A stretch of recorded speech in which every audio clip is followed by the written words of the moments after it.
all of you precious people that have been getting in touch with me by Gmail and by telephone. I just want to let you know you've been a joy to pray with, a joy to be with.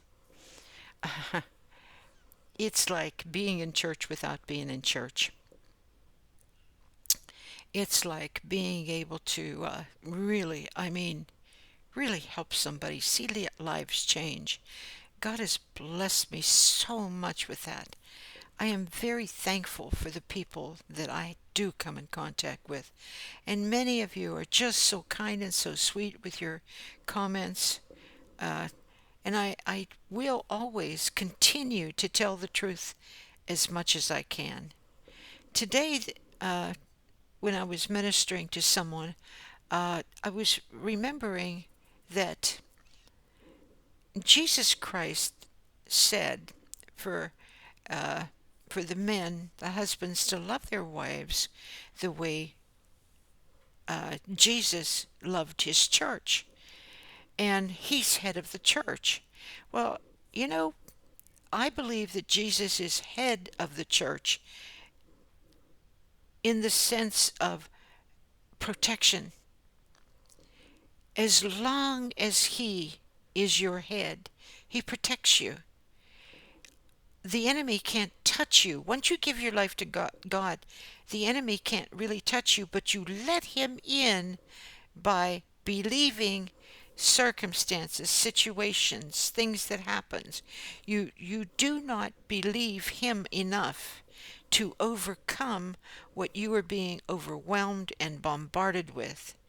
And it's probably for a season you may have to plead the blood to get out of it.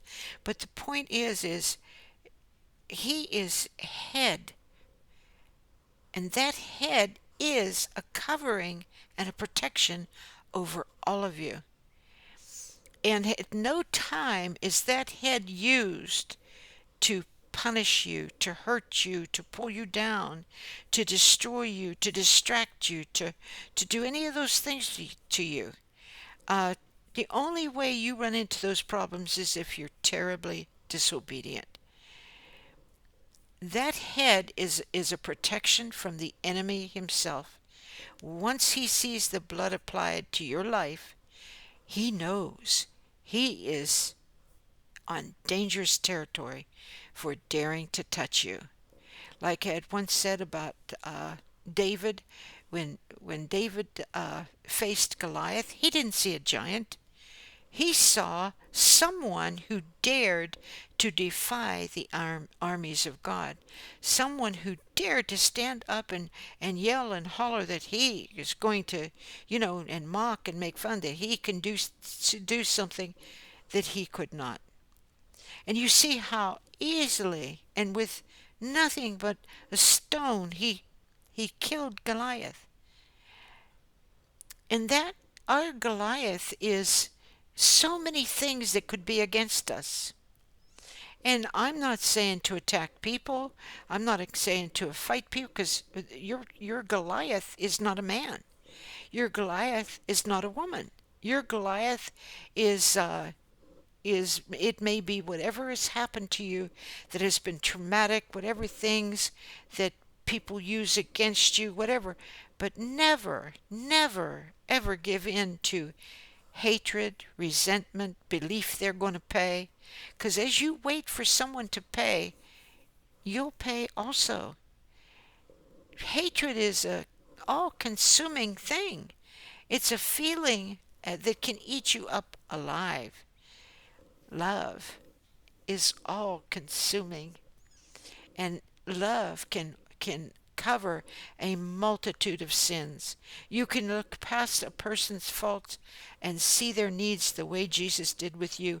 And through that love, their whole life can change. Through that love, everything, God can work with everything.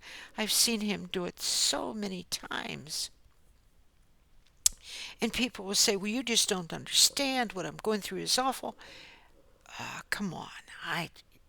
I've been through the awful, awful. And if we were to swap stories, I can guarantee you mine was much worse than yours, no matter what you say. because I've been through it all. And God overcame it all by love, not by hatred. He overcame it by the blood of the Lamb and a word of our testimonies, and we loved not our lives unto death. So let God make you an overcomer. Let God give you the power to overcome your flesh and the world and the devil. Let Him have that power over you to do that. Because when you listen to Him, sure, sometimes it feels like it hurts. Going back and saying, I'm sorry when you think you weren't really wrong. Saying that, well, had no business doing that when you think in your heart that maybe you really weren't wrong, they were. You're safer to be able to back up. A person who is easily entreated will back up and say, hey, if I did this, I'm so sorry. Even the disciples, when He said, one of you will betray me, what did they say to Him? They said, is it I, Lord? Because they didn't want to be that way.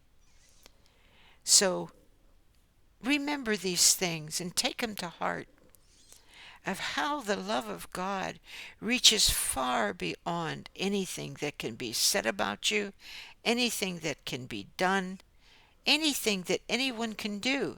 And if you're living with someone that you think is a real monster, and if they've ever beat on you, touch you, get out of there. I'm telling you, find a way, ask God to give you wisdom how to be entangled from them. Untangle from the affairs of this life, and don't let anybody disrespect you in that sense by being there, by following after them, because some women, they'll chase after you no matter what, because they don't want to be alone. I don't like that. Sorry, Lord.